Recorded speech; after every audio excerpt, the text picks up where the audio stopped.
మీరు వరాలు ఇచ్చేశారు రావణాసురుడికి. ఇప్పుడు ఆయనకి అడ్డు ఆపు లేదు, అందరినీ బాధ పెట్టేస్తున్నాడు. ఎంత బాధ పెడుతున్నాడో తెలుసా? ఒకరో ఇద్దరో కాదు, అందరూ ఒక్కొక్కరు లేచి ఆ బాధలన్నీ చెప్తున్నారు. ఋషీన్ యక్షాన్ సగంధర్వాన్ అసురాన్ బ్రాహ్మణాంస్తథా అతిక్రామతి దుర్ధర్షో వరదానేన మోహితః. ఋషుల్ని, యక్షుల్ని, గంధర్వుల్ని, అసురుల్ని, బ్రాహ్మణుల్ని అందరినీ బాధ పెట్టేస్తున్నాడు. ఎందుకు బాధ పెట్టేస్తున్నాడు అంటే ఒక్కటే కారణం, వరదానేన మోహిత. మీరు వరం ఇచ్చారు, నీకు వాడి వల్ల చావులేదు, వీడి వల్ల చావులేదు, వాడి వల్ల చావులేదని వరం ఇచ్చేశారు. వాళ్ళు ఎవరు చంపలేరు కాబట్టి ఆయనకి అహంకారం వచ్చేసింది. అహంకారం వచ్చింది కాబట్టి అందరినీ బాధించేస్తున్నాడు. నైనం సూర్యం ప్రతపతి పార్శ్వే వాతిన మారుతః చలోర్మిమాలీతం దృష్ట్వా సముద్రోపి నకంపతే. మా సంగతి అలా వదిలిపెట్టండి. చాలా దారుణమైన విషయం ఏమిటో తెలుసా? సృష్టిని తారుమారు చేస్తున్నాడు, సృష్టిని తలక్రిందులు చేశాడు. ఏది జరగకూడదో అది జరుగుతోంది. ఈశ్వరుడు తప్ప ఇతరులు ఎవరిని శాసించకూడదో ఆ శాసనం ఇవాళ రావణుడు చేస్తున్నాడు. ఏం చేస్తున్నాడు? నైనం సూర్య, సూర్యుడు ప్రకాశించకూడదు. ఆయన పుష్పక విమానంలో బయటికి ఎడుతున్నాడు అనుకోండి, ఇలా ఓసారి చూస్తాడంతే. అది రోహిణీ కార్తె అయినా సరే ఆయన చల్లగా అయిపోవాలి. గబగబా మేఘాలు చాటుకి వెళ్ళిపోవడమో లేకపోతే తన తేజస్సుని ఉపసంహారం చేసేయడమో చెయ్యాలి.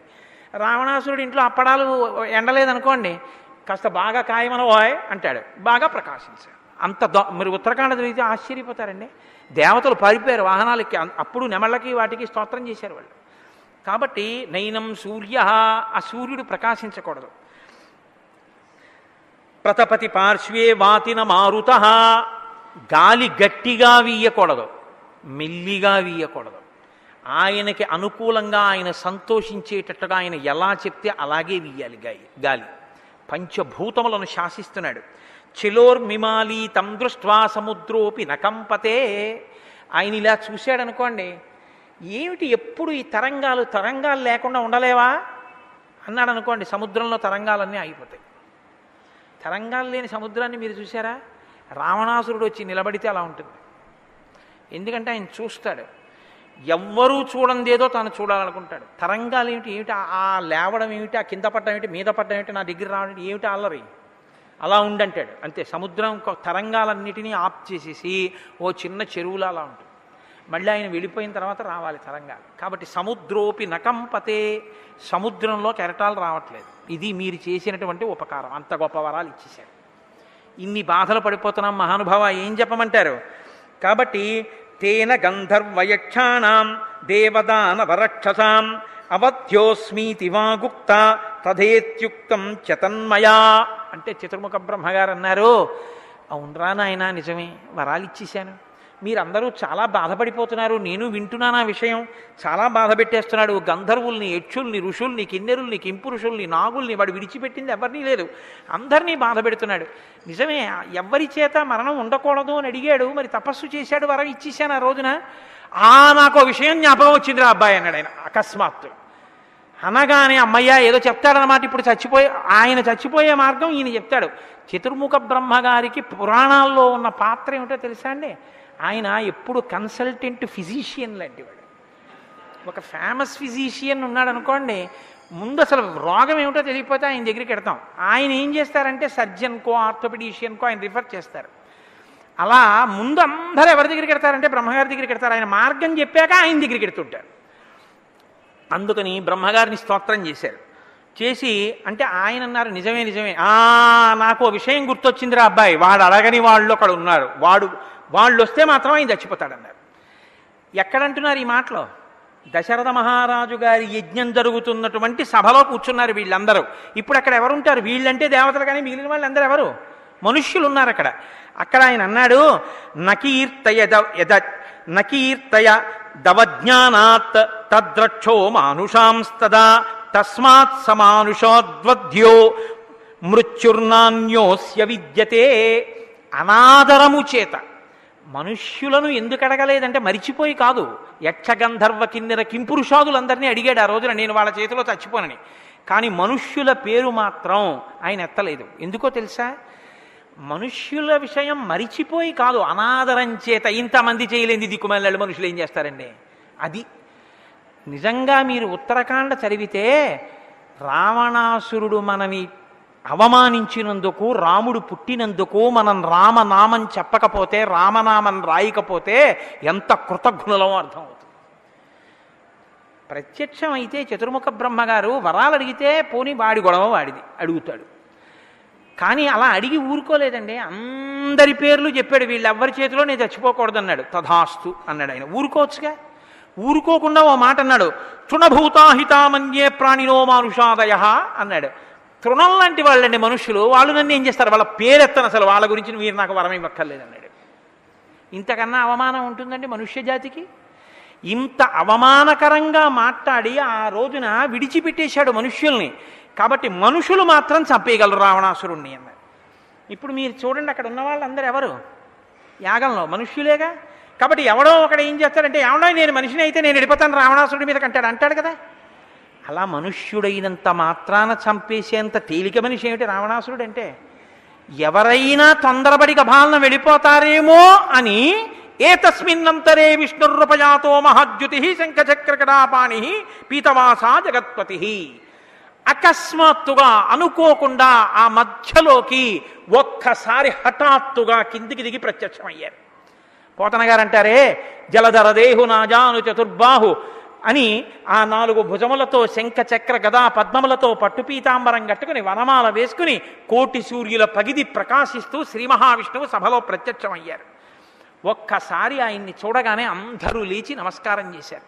చేసి స్తోత్రం చేసి బ్రాహ్మణాచ సమాగమ్య తత్ర తస్థౌ సమాహితః తమబ్రువన్ సురాః సర్వే సమభిష్టూయసన్నతా త్వాం నియోక్ష్యామహే విష్ణో లోకానాం హితకాం యజా రాజ్ఞో దశరథస్య త్వం అయోధ్యాధిపతేః ప్రభోః ధర్మజ్ఞస్య వదాన్యస్య మహర్షి సమతేజసః తస్య భార్యాసు త్రిసృషు హ్రీశ్రీ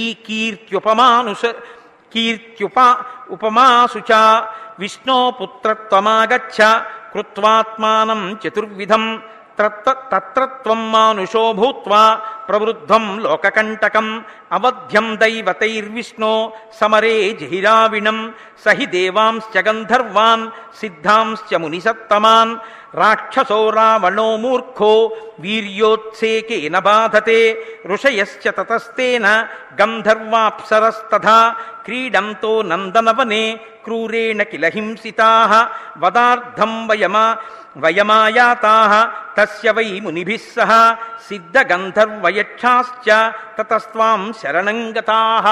అక్కడ ఉన్నటువంటి దేవతలు, ఋషులు అందరూ కూడా ఆయనకి సాష్టాంగ నమస్కారం చేసి శరణాగతి చేస్తూ ఒక మాట చెప్పారు. మహానుభావా, నీవు లోక రక్షకుడవు. మాకు ఎప్పుడెప్పుడు ఆపద కలిగితే అప్పుడప్పుడు అవతారమును స్వీకరించి మమ్మల్ని కాపాడుతుంటావు. నీవు మనుష్యుడిగా ఈ లోకంలో అవతరించాలి.